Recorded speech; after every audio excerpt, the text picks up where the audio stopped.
All right, let me do this little uphill walk, strengthen my lower back muscles. I finally popped everything. I finally did my chiropractic adjustment, the last one that I needed to do, and popped it right in place. It's almost like a miracle, to be honest with you. The way it, one little exercise, boom, no sign of pain anymore. Only thing I have now is sore muscle that I'm rebuilding.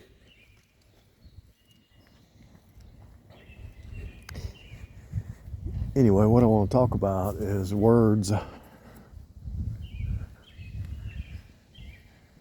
Words create the hologram, right? In the beginning was the Word. And it's a holographic story. So words, somebody sent me a text.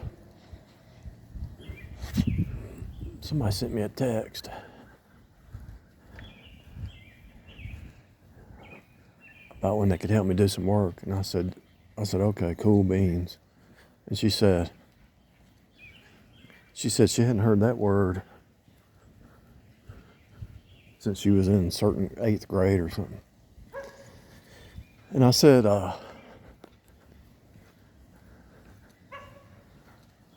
yeah, I use words to try to stay young. I told her, I said in the text, I said, I use words to try to stay young.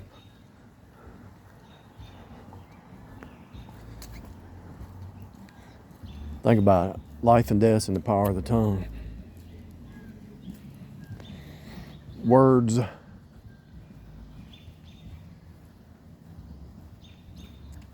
can heal or destroy. There's some podcasts out there that have good information and they're smart, but they use a bunch of curse words. I mean, the fact that it's a curse word tells you that if you listen to them too much, you're actually putting yourself under a curse. And yeah, they might have had trauma. They might have had some kind of trauma growing up or whatever. But that don't mean that has to define them today. If you listen to Zeph Daniel, he has a lot of good information. He might have had trauma and he learned it through the trauma.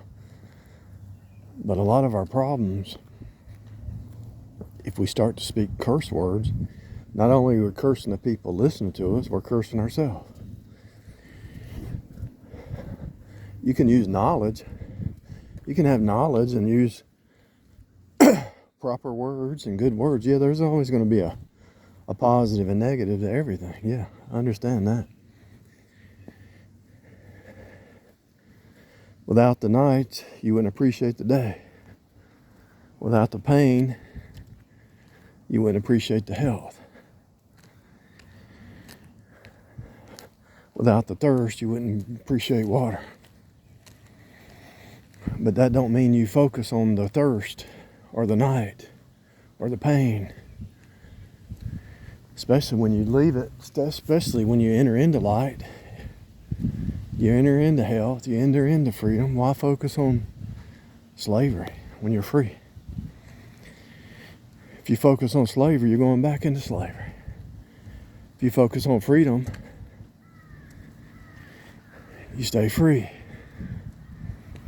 So when somebody encroaches in your ear gate, if they encroach upon you in the ear gate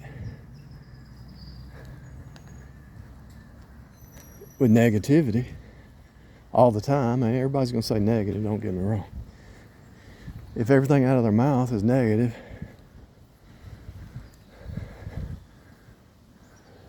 you got to shut them down. I was raised around a bunch of cursing and drugging and drinking and witchcraft and sorcery and fighting and arguing and, did I say drugs? Pharmacia, drugs or witchcraft. That guy's about 70 years old and he walks with a walker or something, and he built that little overhang.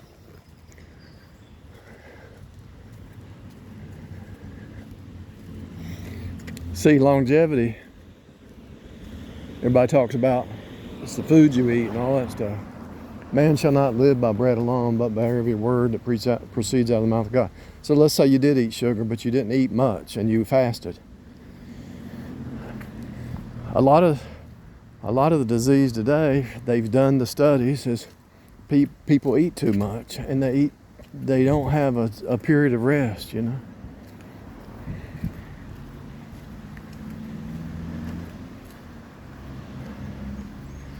They don't have a period where they rest their digestion so their body can be equalized and do its thing. The human body's the best doctor, you know. Reason I pulled my back out is because I was trying to be my own chiropractor, and then I overdid it. So I learned a lesson, then I had to pop it back, and I had to walk, pop this way, and then finally.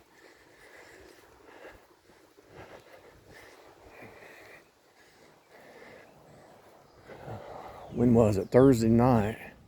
I was just, okay, I'm done. I'm tired of this. So I was laying, it was like 2 a.m. I was laying there. I pulled my legs back as far as I could to stretch. Then I got up and got my foam roller, put it between my legs and squeezed my knees, and it popped it, and the pain was gone.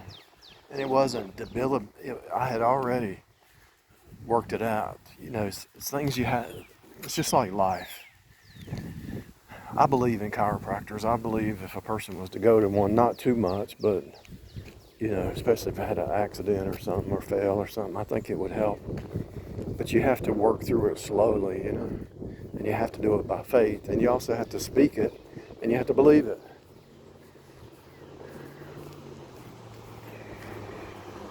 Through the process, I would imagine pain-free. And it was a process, you know. What happened about a year ago, I fell off the scooter. I was trying to see if that scooter was even worth it. Fell off, hurt my shoulder. Then I knew everything's connected. I was trying to get the shoulder pain gone. It's gone now. My lower back, everything's gone. All the pain's gone. But I knew it was a process. Your whole body's connected, and you have to do it in little increments. I should have went to the chiropractor instead of being my own, but I thought I could do it. I had faith, and it took me a year, but I finally got it. What's the object lesson there? Anything that you do in life, not only is it a process, but everything's connected.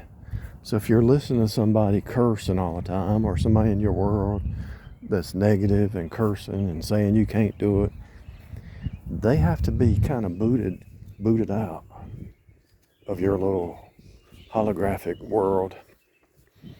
Back to what I was saying about the words. Words are the hologram. In the beginning was the Word.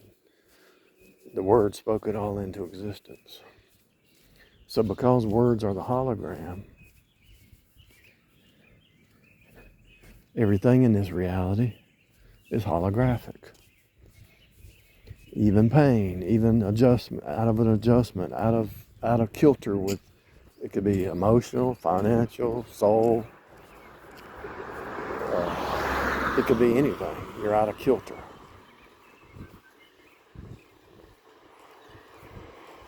And if you're out of kilter,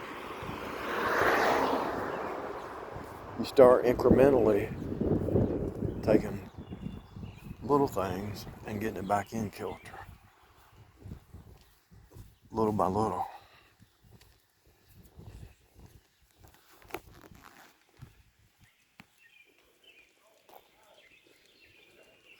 Like if I wanted to fix that yard right there, you couldn't do it all at one time by yourself. You'd have to do little sections at a time.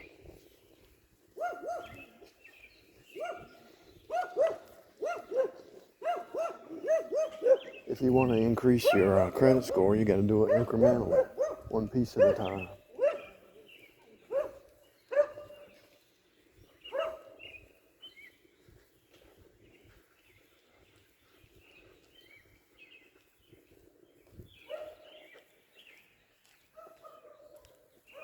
One piece, one dose, one action, one thought, one word, one integration. If you're solving a problem, calculus problem, you do one step at a time. derivatives, integration, whatever.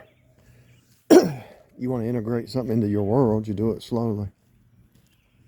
Because your system's not used to it. If you try to, if you might could do it if you do fasting, But if your system's used to one thing, you have to do it you have to use little incremental changes. Those incremental changes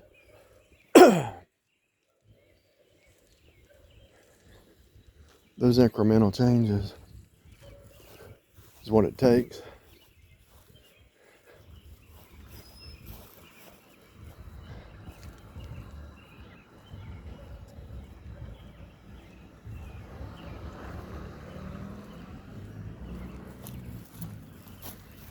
Let me put this on pause. Something suspicious going on right there.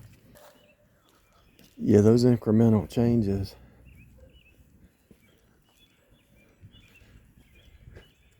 create a habit, create a pattern.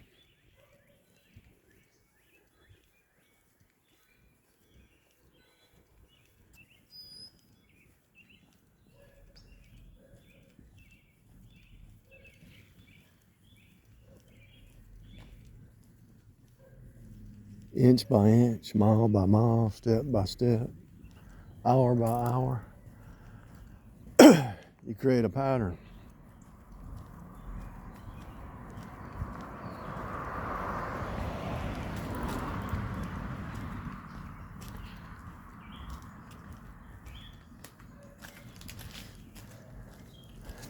And you don't even have to do anything major. You just start. You just say, okay, you speak it and say, I'm going to start.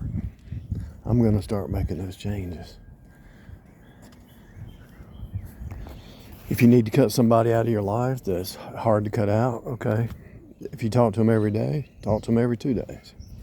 Talk to them every 4 days. Talk to them every 5 days. Talk to them every 7 days.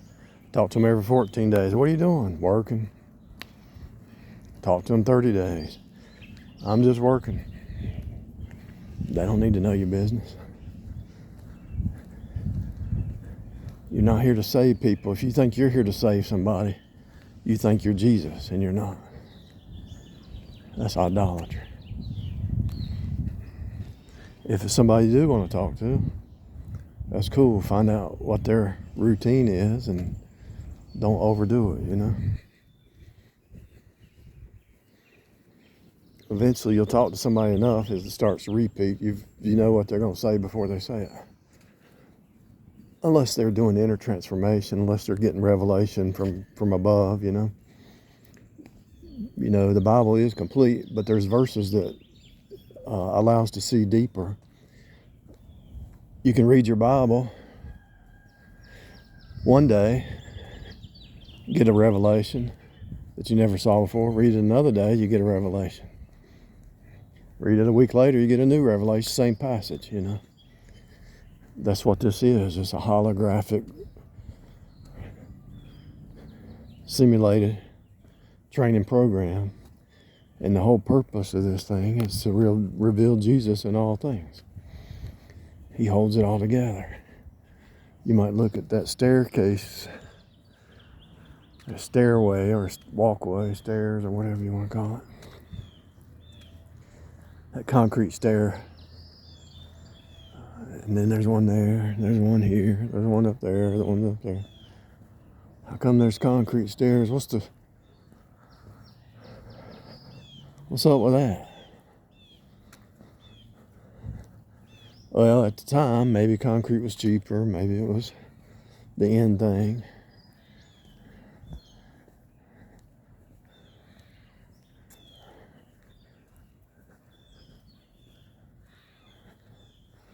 If you look at all these houses, they're pretty much the same, and they skip every once in a while. Those two are the same, and then that one over there, and this one's the same, but it's flipped. So the builder was building copies, which goes back to the stairwells are copies, which the houses are copies, and they did a little change up every once in a while, but it's still another copy of another house.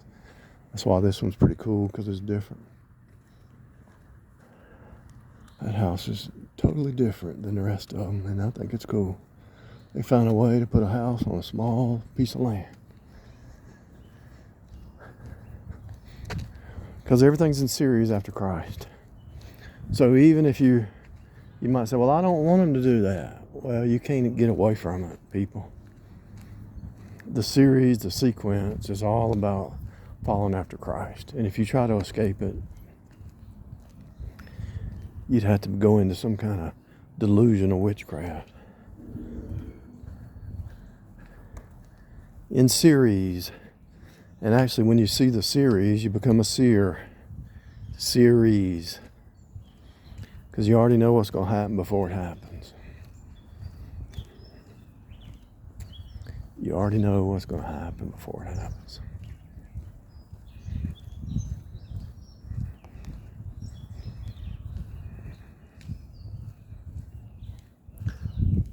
Series, sequence, consequence, consequence.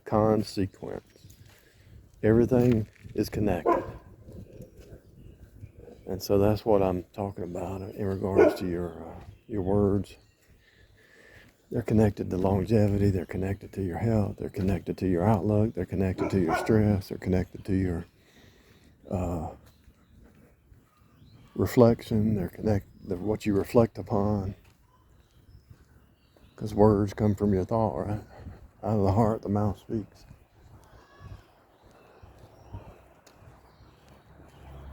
Everything's connected. And so the words that you speak or you submit to, that's why if you talk to somebody who's in an independent Baptist and they've been there for 30 years, they're going to look like they have a sour face. Because they're under legalism. They don't even know it. Yeah, it's good stuff. Yeah, I learned a lot. But I had to get away from they're just in a box. They don't even know they're in a box. And if you see something in the Bible they never saw, they get jealous of you. If you see some deeper truth and they never saw it, they're jealous because you saw more than them. Seriously. The preachers are jealous of each other because somebody saw deeper than them. And then they attack. Because you can see deeper, they have to attack because they're still in the flesh mind in regards to competition, and they know more than everybody else. That's how they keep their power, right? And so it's no different than the narcissist. Somebody saying, I know. It's just no different than the priest class, the magician priest class, the kings. They act like they know better than you, so we're going to run the culture. They think they know better than you, so they're going to run the culture. That's why they hid the Bible. Back in the days, they didn't want the common man to read the Bible. Only certain ones could teach the Bible, Only certain ones. They didn't want people to read. They didn't even want them to know how to read.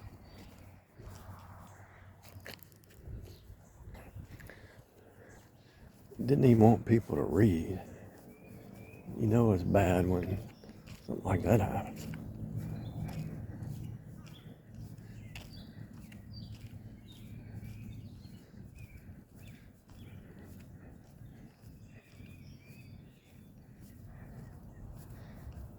They want to keep you ignorant because they want control. They want power.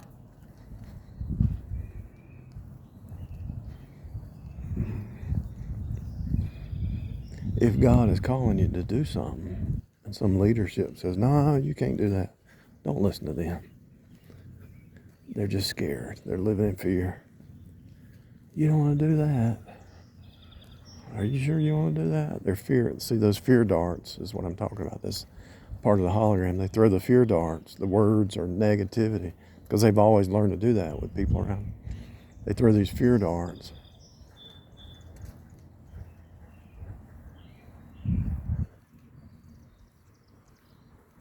Try to dissuade you, discourage you from doing. Discourage is discourage. They try to discourage you to take away your courage, right?